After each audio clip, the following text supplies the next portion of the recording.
Sometimes the best kind of puzzle game is the one that doesn't demand too much from you. Games that make you feel smart and give you that satisfying aha moment through their simplicity. Monument Valley and Feed All Monsters are perfect examples of this kind of experience. They're easy to pick up, beautiful to look at, and packed with clever, well-designed puzzles that respect your time and attention. Monument Valley is a short, atmospheric puzzle game that drops you into a world of impossible architecture. It follows a silent princess named Ida as she navigates surreal, brutalist structures that feel like something straight out of a dream. What sets it apart isn't just the art style, although that's a huge part of its appeal. It's the way the puzzles are built entirely around visual illusion. You're not solving traditional escape the room type of puzzles.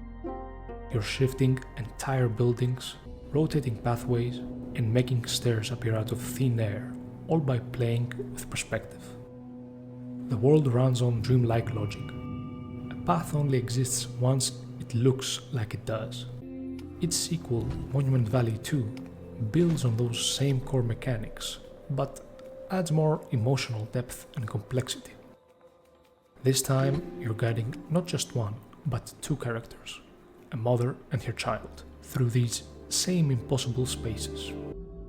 The dual character mechanic introduces new puzzles where coordination becomes essential. You'll manipulate the environment so that both characters can reach their destinations, sometimes activating switches for the other, sometimes traveling separately and often reuniting in visually striking moments. It's a small change, but it adds layers to both the gameplay and the story. The music and sound design in both Monument Valley games is excellent. It perfectly complements the soothing, serene atmosphere. It's subtle, but it adds so much to the experience. I also really liked how Monument Valley handles its storytelling. Instead of dumping a bunch of dialogue or exposition on you, it tells its story through visuals, movement, and overall mood and vibes. It gives you just enough to be curious, then leaves space for you to connect the dots for yourself. That quiet, minimal approach makes everything feel more meaningful. The Monument Valley games gave me a beautiful, relaxing feeling I hadn't experienced from a game in a long time.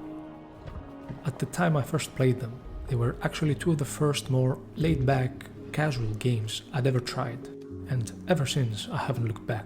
I've fallen into this rabbit hole of chill, casual games to play in between all the adrenaline-pumping chaos of more mainstream titles. Because of that, I greatly appreciate and respect the Monument Valley games, and it's safe to say they hold a special place in my heart. Finally, it's worth mentioning that both games are available on mobile. I played them on PC, but I think they translate beautifully to touchscreens and would be just as enjoyable on a phone or a tablet. Where Monument Valley draws you into a dreamy world of illusion, Feed All Monsters is grounded in pure grid-based logic, but it's no less clever. On the surface, it looks like a cute, casual puzzle game, but underneath the bright visuals and friendly monsters is a smart system focused on movement and planning. The goal in each level is simple: feed every monster the exact number of time it needs to be fed, or more. I mean, the monsters are not gonna turn down an extra plate of food. But the real challenge comes in doing it within a limited number of steps. Each level takes place on a grid. You start by controlling a single character, but as you progress, you unlock two more, bringing the total to 3 unique characters, each with its own movement range and food supply. One character moves far and feeds a monster once per visit, another covers a medium distance and feeds twice, and the third and final character is able to cover only a very short distance, but feeds a monster 3 times in one visit. Later levels mix these characters together, and choosing who goes where becomes its own puzzle. Each move you make costs movement points, and you only have a limited number per character. Some monsters need 1 meal, others need 2 or 3, and you have to walk up to them to feed them. It's all about efficiency, finding the cleanest path to reach every monster before you run out of steps. To make things more interesting, the game introduces special tiles. Mud tiles cost an extra movement point. Teleporters instantly warp you to another spot on the grid, that kind of stuff. These tiles act as obstacles to your goal and force you to rethink your approach as the levels get trickier. Then there are also items, tools that change how your characters move or feed monsters. You can increase a character's movement points, boost their food supply, or, my favorite, use the frying pan, which lets you feed the monster from a distance once your movement ends. It basically lets you bend the rules and can completely change your strategy for a level. And just when you think you've got it figured out, the game throws in boss levels. These aren't your typical boss fights as there is no combat in the game, but they are big challenges. Boss monsters require a ton of food and need to be visited multiple times by multiple characters. And you still have to satisfy the hunger of all regular monsters around them. The boss levels push everything you've learned to the limit and are a great way to break up the flow after a long stretch of standard levels. They keep things fresh and add a satisfying layer of challenge right when the game needs it.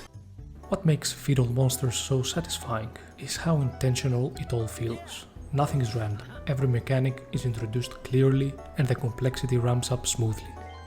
It rewards careful planning and experimentation. Some levels even have multiple solutions.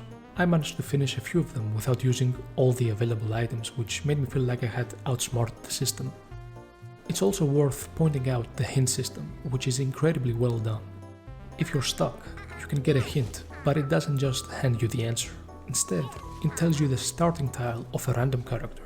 That little nudge helps you get unstuck while still letting you solve the puzzle yourself. It's a great balance, and more puzzle games should take note of how Feed All Monsters handles its hint system.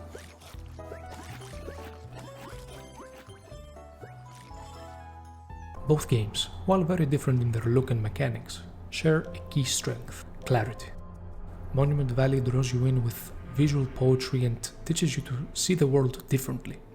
Feed All Monsters strips everything down to clean logic and rewards thoughtful planning.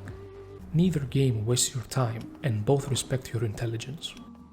If you enjoy solving things at your own pace or just want a calm, engaging experience to unwind with, these games are easy to recommend. They show that puzzle games don't have to be overwhelming or overly complex to be memorable. Sometimes all it takes is a clever idea, smart design, and a bit of quiet charm. Let me know in the comments. Have you played either of these games? Or maybe you've got a favorite chill puzzle game I should check out. Thank you very much for watching, I really appreciate it, and I'll see you on the next one.